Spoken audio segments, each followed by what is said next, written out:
Hi friends, welcome to కొత్తగా చందమామ కథలు. ఈరోజు మనం బేతాళ కథల సిరీస్లో ప్రేమోపాసకులు అనే కథ చెప్పుకుందాం. పట్టువదలని విక్రమార్కుడు మరొకసారి చెట్టు వద్దకు వెళ్ళి ఎప్పటిలానే చెట్టు మీద నుంచి శవాన్ని దించి భుజాన వేసుకొని మౌనంగా శ్మశానం కేసి నడవసాగాడు. అప్పుడు శవంలోని బేతాళుడు, రాజా, ఈ నిశిరాత్రి వేళ హాయిగా హంసతూలికా తల్పంపై పడుకొని నిద్రపోక ఇలా శ్రమపడుతున్న నిన్ను చూస్తే నా గుండె కరిగిపోతుంది. సాధారణంగా ప్రేమించిన వారు మాత్రమే అత్యంత సాహసంగా అష్టకష్టాలను బుద్ధిపూర్వకంగా ఎదుర్కొంటారు. ఇందుకు దృష్టాంతంగా నీకు నంద సునందుల కథ చెప్తాను విను అంటూ కథ చెప్పడం ప్రారంభించాడు. ఒకప్పుడు శరవదేశానికి సాల్వదేశానికి మధ్య గొప్ప యుద్ధం జరిగింది. ఈ యుద్ధంలో సాల్వదేశం పూర్తిగా ఓడిపోవడమే కాకుండా సాల్వరాజ్య వంశం యావత్తు సర్వనాశనమైంది.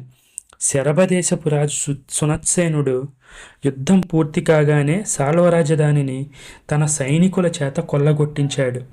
కొందరు సైనికులు నగరాన్ని దోచుకున్నారు. పాడుపడిన నిధుల కోసం కొందరు ఇళ్ళు పడగొట్టి గోడలు తవ్వారు. మరికొందరు యుద్ధం రంగం అంతటా తిరిగి చచ్చిపోయిన వారిని దోచుకున్నారు. ఇలా శవాలను దోచుకునే వారికి 2 యోధులు కొనప్రాణాలతో దొరికారు. సునత్సేనుడి భటులు వారిని తమ రాజుగారి గుడారానికి తీసుకుపోయారు. ఇలా యుద్ధ నగరంలో సునత్సేనుడికి దొరికిన వారే నందసునందులు. వాళ్ళు సాల్వరాజవంశానికి చెందినవారు. స్వయాన అన్నదమ్ములు కారు, కానీ దగ్గరి దాయాదులు. కొద్దిపాటి చికిత్సతోనూ ఆహారంతోనూ వారు చావు తప్పి బయటపడ్డారు. కానీ వారు తనకు పరమశత్రువులు కనుక సునత్సేనుడు వారిని శరభనగరానికి తీసుకుపోయి యావజ్జీవ కారాగార శిక్ష విధించాడు. యుద్ధరంగంలో ప్రాణాలు వదిలి వీరస్వర్గానికి పోవలసిన నందసునందులు కారాగార నగరంలో ఇరుక్కుపోయారు. వారు ఆ ఖైదు నుంచి ప్రాణాలతో బయటపడే అవకాశమే లేదు. సునత్సేనుడికి మనోరమ అని ఒక చెల్లెలున్నది. ఆమెకు యుక్త వయసు వచ్చింది. కానీ తగిన వరుడు కనబడనందున అన్నగారు ఆమెకింకా వివాహం చేయలేదు. మనోరమ చక్కదనం అప్సరసలను మించి ఉంటుంది. చక్కదనానికి తోడు మంచి వివేకం కూడా కలది. శరత్కాలం వెళ్ళి వసంతకాలం రాగానే ఆమె ప్రతిరోజు ఉద్యానవనానికి వెళ్ళి తనకు నచ్చిన పూలు కోసి తెచ్చుకోవడం ఆమెకు అలవాటు.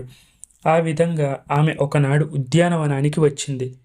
ఆ ఉద్యానవనం ఖైదుకు ఒక పక్కగా ఉంది. నందసునందులు ఉన్న చోట నుంచి ఈ ఉద్యానవనంలోని ఒక భాగం కనిపిస్తుంది.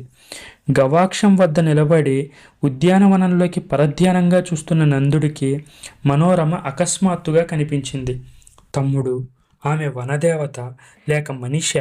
ఇంతటి అందగత్తెను నేనెక్కడా చూడలేదు. ఈమెను తప్ప నేను ఇంకెవ్వరినీ ప్రేమించలేను, పెళ్లి చేసుకోలేను అన్నాడు నందుడు. సునందుడు కూడా గవాక్షం వద్దకు వచ్చి మనోరమని చూసి మరుక్షణమే ప్రేమాగ్నిలో పడిపోయాడు. వారు చూస్తూ ఉండగానే మనోరమ కన్నుచూపు దాటి వెళ్ళిపోయింది. నందసునందులు ఒకరినొకరు చూసుకున్నారు. కీడులో కూడా మేలుంటుంది అన్నా. మన ప్రారబ్ధం బాగుండక ఈ ఖైదులో చిక్కుపోయామని అనుకున్నాను. కానీ ఈ ఖైదులో ఉండబట్టే కదా ఈ జగన్మోహినిని ప్రేమించే అవకాశం కలిగింది. రోజు ఆమె కనిపించే పక్షంలో 100 ఏళ్ళైనా సరే ఈ ఖైదును సంతోషంగా భరిస్తాను అన్నాడు సునందుడు. ఈ మాటలు విని నందుడు తమ్ముడిపైన మండిపడ్డాడు. నేను ప్రేమించిన స్త్రీని నువ్వెలా ప్రేమిస్తావు? నీకు ధర్మం ఆపాటి కూడా తెలీదా? నేను నీకంటే పెద్దవాణ్ణి. అదీకాక ఆమెను ముందు నేను చూశాను, చూస్తూనే ప్రేమించాను. ఆ సంగతి నీకు కూడా చెప్పాను. నా ప్రేమ సఫలం కావడానికి నువ్వు సహాయపడాల్సింది పోయి నాపై పోటీకి వచ్చి నేను ప్రేమించిన మనిషినే నువ్వు ప్రేమిస్తావా అని నందుడు నిష్ఠూరాలాడాడు. ఆత్మరక్షణలోనూ ప్రేమలోనూ ఎవరికి వారే. నా ఇష్టం, నేను ప్రేమిస్తాను. అయినా నాపై నీ పెత్తనం ఏంటి అని సునందుడు అన్నాడు. ఇద్దరూ వాదించుకున్నారు. ఒకరినొకరు నిందించుకున్నారు. బద్ధ విరోధులయ్యారు. ప్రేమ వారి మధ్యన చిచ్చు పెట్టింది. ప్రేమించిన స్త్రీ ఎవరో కూడా వారికి తెలియదు. ఆమెను పెళ్లాడే అవకాశం ఇద్దరిలో ఏ ఒక్కరికి లేదు. కానీ ఆ వివేచన వారిద్దరికీ లేకుండా పోయింది. మనోరమ ప్రతి సాయంకాలం ఉద్యానవనానికి వచ్చి వారికి కనిపించేది. ఆమెను చూస్తున్నంతసేపు వారికి స్వర్గంలో ఉన్నట్టే ఉండేది. ఆమె కనబడకుండా పోగానే వారిద్దరూ గర్భశత్రువులా పోట్లాడుకోవడం ప్రారంభించారు. ఇలా కొన్ని మాసాలు గడిచాయి. ఒకరోజు మగధ దేశపు రాజు సునత్సేనుణ్ణి చూడ్డానికి వచ్చాడు. వారిద్దరూ తల్లుల వైపు నుంచి దగ్గర బంధువులు. తాను సాల్వదేశాన్ని జయించి రాజధానిని నేలమట్టం చేసిన సంగతి, తన శత్రురాజు పరివారానికి చెందిన నందసునందులను తెచ్చి యావజ్జీవ కారాగార శిక్ష విధించిన సంగతి సునత్సేనుడు మగధరాజుతో చెప్పాడు. మగధరాజు ఆశ్చర్యంతో, సునందుణ్ణి ఖైదులో ఉంచావా? అతను నేను ఒక గురువు వద్ద చదువుకున్నాం సుమా. నేను ఇవాళ చాలా చెడ్డ వార్త విన్నాను అన్నాడు. సునత్సేనుడు కొంచెం ఆలోచించాడు. సునందుడు ఖైదీగా ఉండడం నీకు బాధ కలిగించే పక్షంలో అతన్ని ఈ రోజే చెర నుంచి విడిపిస్తాను అంటూ సునందుణ్ణి విడిపించడానికి ఉత్తర్విచ్చాడు. తర్వాత ఆయన సునందుడితో, నీ అదృష్టం బాగుంది, అందుచేత నీకు విమోచనం లభించింది. కానీ ఎప్పటికైనా నువ్వు నాకు గర్భశత్రువువే. కాబట్టి నా రాజ్యం విడిచిపోవడానికి ఒక్కరోజు గడువిస్తున్నాను, వెళ్ళిపో. తరువాత నువ్వు నా రాజ్యపు సరిహద్దులో కనిపించావంటే తక్షణమే శిరచ్ఛేదం చేయిస్తాను అన్నాడు. సునందుడు ఆ రోజే బయలుదేరి తన దేశానికి వెళ్ళిపోయాడు. కానీ స్వేచ్ఛ లభించిందన్న ఆనందం అతనికి కొంచెం కూడా దక్కలేదు. సాల్వదేశం కళాకాంతులు లేకుండా ఉంది. రాజధాని ఉండవలసిన చోట శిథిలాలు మాత్రమే ఉన్నాయి. పూర్వం అతన్ని ఎరుగున్నవారు కొందరు అతన్ని చేరదీసి అతనికి ఒక ఇల్లు ఇప్పించారు. కానీ జీవితంలో అతనికి ఏమాత్రం ఆనందం లేదు. ఈ స్వేచ్ఛ దేనికి? ఆ చెరసాలలో ఉంటే నా ప్రియురాలిని ఎప్పుడైనా చూసి ఆనందించేవాణ్ణి కదా. ఇప్పుడిక ఆమెను కళ్ళతో చూసే అదృష్టం కూడా లేదు. ఆమె కోసం కుమిలి కుమిలి ఏడవడం తప్ప నాకింకేమీ మిగలలేదు. నాకంటే నందుడు ఎన్నో రెట్లు అదృష్టవంతుడు. వాడు రోజు ఆమెను కళ్ళారా చూసి అయినా సంతోషిస్తాడు అని అనుకున్నాడు సునందుడు. అక్కడ నందుడు కూడా ప్రతిరోజు బాధపడుతూనే ఉన్నాడు. సునందుడు ఏదో మాయోపాయం చేసి ఖైదు నుంచి బయటపడ్డాడు. ఇక వాడు ఆ స్త్రీని పెళ్లాడడానికి అడ్డేమీ లేదు. మరొక విధంగా ఆమెను పెళ్లాడలేకపోతే దేశానికి తిరిగి వెళ్ళి పెద్ద సేనను పోగు చేసుకొని సునత్సేనుడిపైకి దండెత్తి వచ్చి యుద్ధంలో గెలిచి అయినా ఆమెను పెళ్లాడగలడు. నేనే ఏమీ చేతకాక ఈ అసమర్థపు స్థితిలో ఇక్కడ పడి ఉన్నాను అనుకున్నాడు నందుడు. 1 ఏడాది గడిచింది. సునందుడి మనసు ఏ రోజుకు ఆ రోజు బరువెక్కుతున్నదే కానీ కొంచెం కూడా తేలిక పడడం లేదు. అతను తన ప్రియురాలిని చూసి ఏడాది అయింది. ఈ లోపల నందుడు ఆమెను ఎన్నిసార్లు చూసి ఆనందించాడో. ఇలా ఆలోచించడం వల్ల సునందుడికి నిద్రాహారాలు కూడా లేకుండా పోయాయి. ఇలా జీవించడం కంటే ఆమెను చూస్తూ చచ్చిపోవడం మేలు. నేను శరవదేశానికి వెళ్ళిపోతాను అని సునందుడు నిశ్చయించుకున్నాడు. అప్పుడు అతను అద్దంలో తన మొహం చూసుకున్నాడు. గడిచిన ఏడాదిలో అతని ముఖం ఎంతో మారిపోయింది. ఒకవేళ ఇప్పుడు అతను శరవదేశానికి వెళ్ళినా అతన్నెవరూ గుర్తించలేరు. అందుచేత సునందుడు తన పేరు మార్చుకొని సోమపాలుడని పేరు పెట్టుకుని శరవదేశానికి బయలుదేరి వెళ్ళాడు. అతను అనుకున్నట్లే అతను ఎవరూ గుర్తించలేదు. రాజభవనంలో అతనికి సులువుగా కొలువు కుదిరింది. అతను యువకుడు, బలం కలవాడు కావడం చేత మొదట్లో మోటు పనులు సైతం ఉత్సాహంతో చేశాడు. కానీ అతను తెలివిగలవాడని, బాధ్యతలు నిర్వర్తించగలవాడని దివాణం అధికారులు అతనికి కొంత పెత్తనం ఇచ్చి పెద్ద ఉద్యోగిని చేశారు. ఈ ఉద్యోగంలో అతనికి రాబడి, పలుకుబడి కూడా హెచ్చింది. ఇతర ఉద్యోగుల్లాగా రాజుగారి సొమ్ము ఎలా తినాలా అని దుగ్ధలేనివాడు కనుక అతను అందరికీ మంచివాడయ్యాడు. ఇప్పుడు అతనికి కావాల్సింది తన ప్రియురాలిని చూస్తూ ఉండడం. ఆమె సాక్షాత్తు రాజుగారి చెల్లెలే అని అతనికి ఇప్పుడు తెలిసింది. రోజు ఆమెను చూడడానికి, ఆమెతో మాట్లాడడానికి కూడా అతనికి వీలుండేది. అతనికి ఇప్పుడు అచ్చంగా స్వర్గంలో ఉన్నట్టే ఉండేది. ఇలా ఉండగా అకస్మాత్తుగా ఒకనాటి రాత్రి నందుడు ఖైదు నుంచి తప్పించుకున్నాడు. ఖైదు కాపలావాడొకడు అతనికి పారిపోవడానికి సహాయం చేశాడు. అయితే అతను నగరం దాటి ఎక్కువ దూరం వెళ్ళక మునిపే తెల్లవారిపోయింది. పగలు జనసంచారం జరిగింది. తనను ఎవరో ఒకరు చూసి గుర్తించే అవకాశం ఉంటుంది ఆ జనాల్లో. కాబట్టి తాను తిరిగి రాజుగారికి దొరికినట్టయితే తప్పక తన పీక తెగిపోతుంది. ఏదో ఒక విధంగా శరభరాజ్యం నుంచి బయలుదేరి సాల్వదేశం చేరుకుంటే అక్కడ తాను ఒక పెద్ద సేనను పోగు చేసి సునత్సేనుడిపై యుద్ధం చేయవచ్చు. యుద్ధంలో తాను గెలిస్తే తనకు ప్రియురాలు దక్కుతుంది.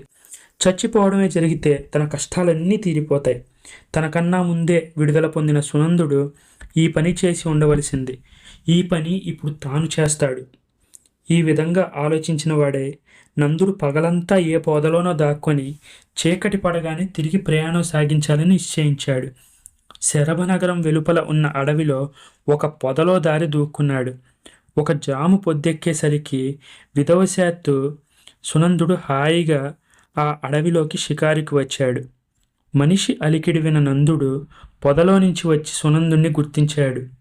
నువ్వు ఎక్కడ ఎలా ఉన్నావు అని అడిగాడు. సునందుడు నందుడితో తాను మారుపేరు పెట్టుకొని రాజభవనంలోనే ఉద్యోగం చేస్తున్న కథ మొత్తం చెప్పాడు. నందుడు తాను ఖైదు నుంచి తప్పించుకున్న సంగతి, మనోరమను పెళ్లాడడానికి తాను యుద్ధం తలపెట్టిన సంగతి సునందుడితో చెప్పాడు. నాకిప్పుడు నువ్వు నిజంగా ఆగర్భ శత్రువువి. ఎందుచేతనంటే నేను తలపెట్టిన పనికి నువ్వు ఒక్కడివే పానకంలో పుడకలా అడ్డుపడుతున్నావు. అందుచేత మనిద్దరం జీవించి ఉండడం పొసకదు. మనలో ఎవరుండాలో తేల్చుకుందాం అన్నాడు. నీ దగ్గర ఆయుధాలు లేవు, నా దగ్గర ఆయుధాలు లేవు. రేపు మనం ఎలా యుద్ధం చేస్తాం? రేపు ఈ వేళ వరకు నువ్వెక్కడే ఉంటే నేను 2 కత్తులు తెస్తాను అన్నాడు సునందుడు. నందుడు సరే అన్నాడు. ఆ రాత్రి అతను ప్రయాణం మానుకొని ఆ పొదల్లోనే గడిపాడు. మర్నాడు తెల్లవారుతూనే సునందుడు 2 కత్తులు తీసుకొని అక్కడికి వచ్చాడు. వాటితో ఈ ఇద్దరు భయంకరమైన ద్వంద్వ యుద్ధాన్ని ప్రారంభించారు. ఆ రాత్రే సునత్సేనుడు తన భార్యను చెల్లిని వెంట పెట్టుకొని రథంపై లేళ్లను వేటాడడానికి బయలుదేరాడు. రథం అరణ్యంలోకి ప్రవేశించిన కొద్దిసేపటికే కత్తులు ఒకదానికొకటి తగిలే చప్పుడు వినిపించింది. రాజు వెళ్ళి చూసేసరికి రక్త ప్రవాహాలతో తడిసి పోట్లగెత్తల్లా పోరాడుతున్న నందసునందులు కనిపించారు. ఆపండి, ఎవరు కత్తి ఎత్తితే వారిని చంపేస్తాను అంటూ సునత్సేనుడు వారిని సమీపించి మీరెవరు అన్నాడు. నందుడు రాజుకు తన కథ మొత్తం చెప్పేశాడు. అతను ఏమీ దాచలేదు. ఇదంతా విని రాజు ఆశ్చర్యచకితుడయ్యాడు. తన చెల్లెలిపై ఉన్న ప్రేమ కొద్దీ నందసునందులు తమ ప్రాణాలు ఒడ్డిన సంగతి చూసి ఆయన ముచ్చటపడ్డాడు. సునందుడు ఖైదు నుంచి బయటపడి కూడా శరభరాజ్యానికి తిరిగి వచ్చి మనోరమను చూస్తూ ఉండగలందుకై తన ప్రాణానికి అపాయం కలిగే పని చేశాడు. నందుడు తన ప్రేమను సునందుడితో పంచుకోలేక అతన్ని చంపడమో తను చావడమో జరగాలని నిర్ణయించాడు. ఇద్దరి ప్రేమ అత్యాశ్చర్యకరమైనదే. అందువల్ల సునత్సేనుడు ఇద్దరిని క్షమించాడు. ఇద్దరి ప్రేమకు తగిన ప్రతిఫలం లభించాలన్నదే అతని ఉద్దేశం. కానీ మనోరమ ఇద్దరిలో ఒకరినే పెళ్లాడగలదు. అందుచేత వారిద్దరి ప్రేమలలో ఏది గొప్పదో తేల్చే భారాన్ని మనోరమపైనే పెట్టదలిచాడు రాజు. ఆయన మనోరమతో, అమ్మ, వీరిద్దరిలో ఎవరో ఒక్కరినే పెళ్లాడే అవకాశం నీకు ఇస్తే నువ్వు ఎవరిని పెళ్లాడతావు అని అడిగాడు. మనోరమ తడుముకోకుండా నందుణ్ణి ఏరుకుంది. సునత్సేనుడు వారిద్దరికీ వైభవంగా పెళ్లి చేశాడు. సాల్వరాజ్యాన్ని నందుడికి తిరిగి ఇచ్చేశాడు. సునందుడు మట్టుకు హతాశుడై చేయగలిగిందేమీ లేక దేశాలు పట్టిపోయాడు. బేతాళుడు ఈ కథ చెప్పిన అనంతరం, రాజా, మనోరమ నందసునందుల్లో నందుడి ప్రేమే ఎక్కువని ఎలా నిర్ణయించింది?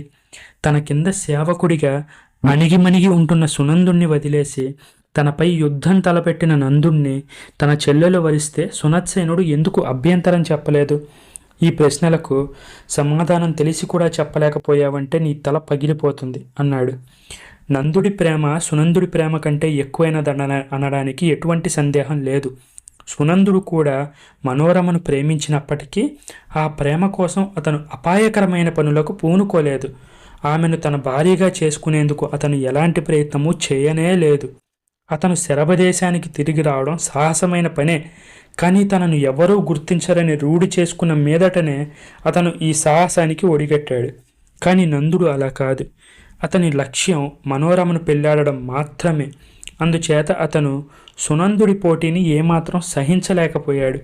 అతను ఖైదు నుంచి తప్పించుకోవడము, సునందుడి సంగతి తేల్చుకునేందుకు ఒక రోజంతా శరభదేశంలోనే ఉండిపోవడము, సేనను పోగు చేసుకుని వచ్చి శరభదేశపు రాజును ఓడించాలని నిశ్చయించడం మొదలైన పనులు అతను చేశాడు. అవి అత్యంత ప్రమాదకరమైన పనులు. అందుకే మనోరమ అతని ప్రేమను స్వీకరించింది. ఇక సునత్సేనుడు అభ్యంతరం చెప్పకపోవడానికి ప్రబలమైన కారణం ఒకటి ఉంది. మనోరమ కోసం నందుడు సునత్సేనుడిపై యుద్ధం తలపెట్టాడు. కానీ అతను గెలిచే అవకాశం ఏమీ లేదు. సాల్వదేశం ఏనాడో చితికిపోయింది. అది బాగా ఉన్నప్పుడే సాల్వరాజు తనతో ఓడిపోయాడు. అలాంటి పరిస్థితుల్లో నందుడు తనకు ప్రమాదకరమైన శత్రువు అయ్యే అవకాశం లేనే లేదు. ప్రేమ యొక్క ప్రేరణ చేతనే నందుడు ఇలాంటి ఆలోచన చేశాడని గ్రహించాడు. సునత్సేనుడు వివాహానికి అంగీకరించాడు అని విక్రమార్కుడు చెప్పాడు. రాజుకు ఈ విధంగా మౌనభంగం కలగగానే బేతాళుడు శవంతో సహా మాయమై తిరిగి చెట్టెక్కాడు. ఈ కథ మీకు నచ్చినట్లయితే దీన్ని లైక్ చేయండి, మీ ఫ్రెండ్స్ అందరికీ షేర్ చేయండి. అలాగే మన ఛానల్ని సబ్స్క్రైబ్ చేసుకోవడం మాత్రం అస్సలు మర్చిపోకండి. ఒకవేళ మీరు ఈ బేతాళ కథల సిరీస్లో ముందున్న కథలు కూడా వినాలి అనుకుంటే ఆ ప్లేలిస్ట్ని నేను కార్డ్స్లో యాడ్ చేస్తాను, అలాగే డిస్క్రిప్షన్లో కూడా పెడతాను. Please check it out. Thank you friends.